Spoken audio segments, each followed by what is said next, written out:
Sesaat lagi Anda akan mendengarkan program Renungan Sahabat Seperjalanan bersama Pendeta Wendy Pratama. Selamat mendengarkan.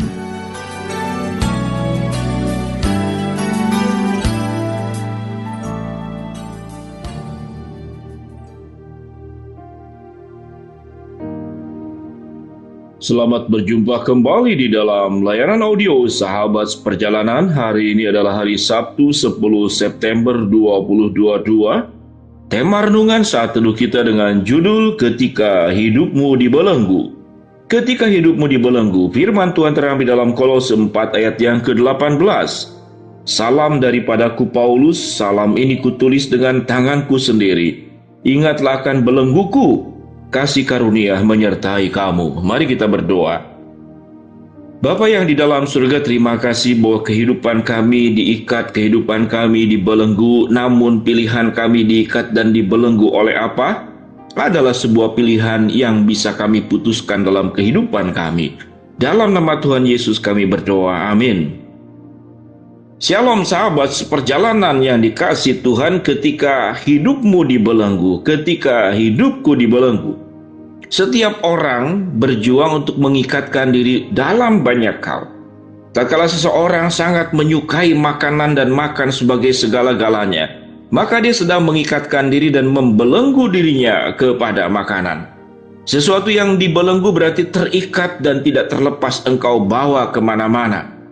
Sahabat seperjalanan, orang-orang dengan pemahaman ekstrim, dia bisa menjadi teroris, dia bisa membelenggu dirinya dengan keyakinannya, dan dia bisa meledakkan dirinya dengan membawa bom di dalam tubuhnya, kemudian membunuh banyak orang dengan tanpa rasa bersalah. Karena mengapa? Karena dia sudah membelenggukan dirinya dengan keyakinannya, dengan pemahamannya, sekalipun itu salah.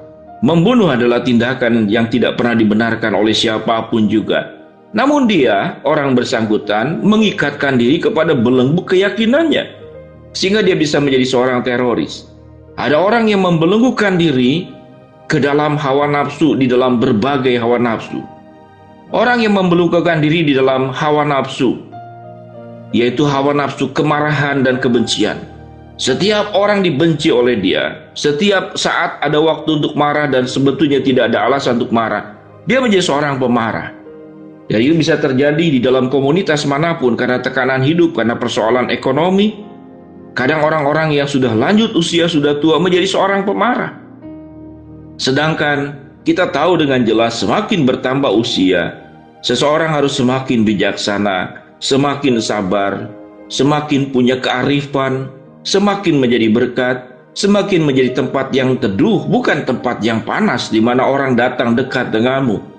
Engkau meledak-ledak bagaikan bom sebagaimana dijelaskan tadi bagi orang-orang yang terlibat dalam terorisme. Sahabat seperjalanan yang dikasihi Tuhan, Paulus adalah pribadi yang dibelenggu. Sebelum Paulus mengalami pertobatan, Paulus dibelenggu. Dibelenggu oleh keyakinannya, dibelenggu oleh kekuasaannya, dibelenggu oleh sifat bengis dan jahat dan kejamnya. Paulus dibelenggu. Paulus memilih dibelenggu yang seperti demikian. Sewaktu dia dibelenggu oleh berbagai hawa nafsu di dalam dirinya, dia punya kebebasan bertindak apapun, menekan orang lain, merugikan orang lain, mengancam orang lain. Paulus dibelenggu oleh dosa. Namun setelah Paulus mengalami pertobatan, itulah yang dikatakan dalam surat Kolose pasal 4 ayat yang ke-18. Salam daripadaku Paulus, salam ini kutulis dengan tanganku sendiri. Ingatlah akan belengguku, kasih karunia menyertai kamu.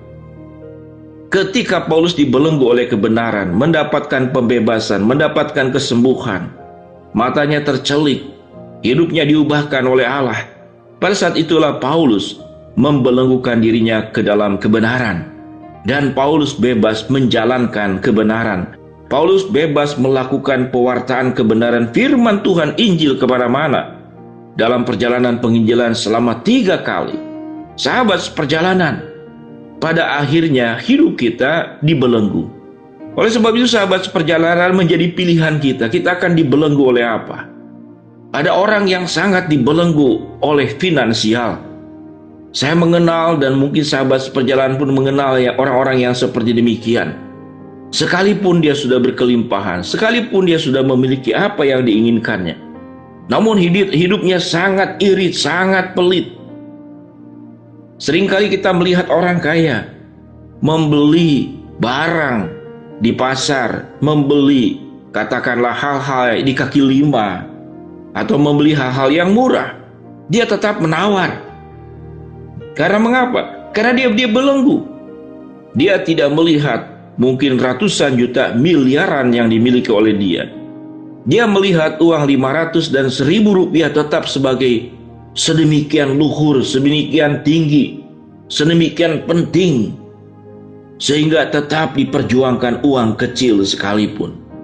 Sahabat seperjalanan, orang yang dibelenggu oleh hawa nafsu, orang yang dibelenggu oleh manusia lama, orang yang dibelenggu oleh dosa, maka apa yang keluar pun adalah bentuk-bentuknya adalah dosa. Namun tatkala kita dibelenggu seperti Paulus, dia sudah dibelenggu oleh kasih karunia. Oleh sebab itu Paulus mengatakan kepada jemaat di Kolose, kasih karunia menyertai kamu. Paulus dibelenggu oleh kasih karunia. Dia tahu hidup dia adalah hidup berdasarkan anugerah Tuhan. Dia tidak akan mengikatkan diri kepada hal yang lain. Dia hanya akan diikat oleh anugerah Tuhan. Dia akan diikat hanya oleh kasih karunia dari Tuhan. Karena hidupnya dipenuhi oleh anugerah, karena hidupnya dipenuhi oleh dengan kasih karunia, maka kehidupan yang keluarnya pun adalah kehidupan yang penuh dengan anugerah. Kehidupannya pun adalah kehidupan yang penuh dengan kasih karunia. Kemana-mana dia membawa damai sejahtera.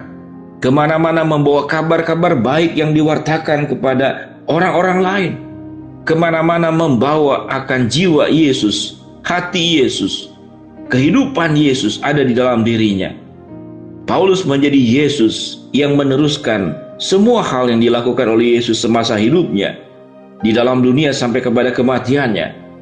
Dan Paulus menjalankan apa yang dikatakan dan dituliskannya oleh dirinya sendiri.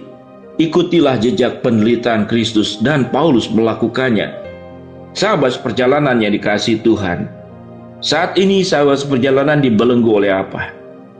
Kalau sahabat perjalanan dibelenggu oleh manusia lama, dibelenggu oleh dosa, maka di hati kita, di perasaan kita, di pikiran kita hanya akan dibakar oleh api-api hawa nafsu, api-api kemarahan, api-api kekuasaan, oleh api-api keserakahan, oleh api-api kebencian, oleh api-api ingin menundukkan siapapun di bawah tanganmu.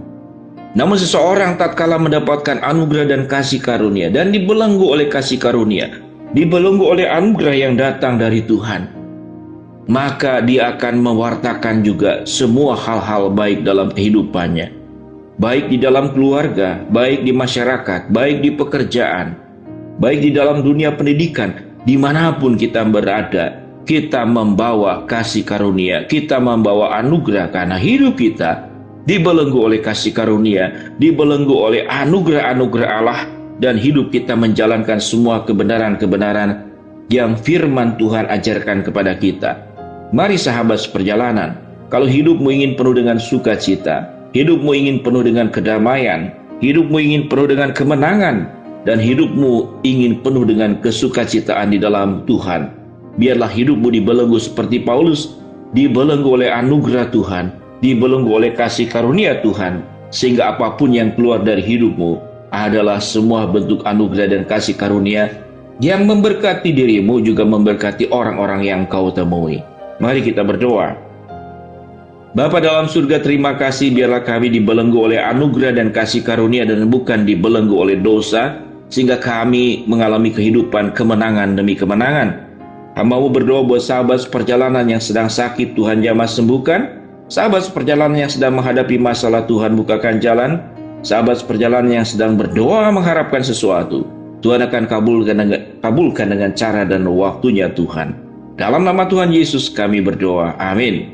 Shalom sahabat perjalanan, belenggulah hidupmu di dalam belenggu kasih karunia dan anugerah Tuhan, sehingga hidupmu penuh dengan kasih karunia dan penuh dengan anugerah Tuhan. Shalom, Tuhan memberkati kita semua, amin.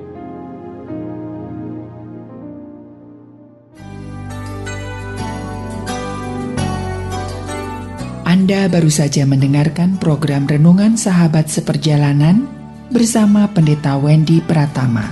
Terima kasih atas perhatian Anda. Tuhan Yesus memberkati.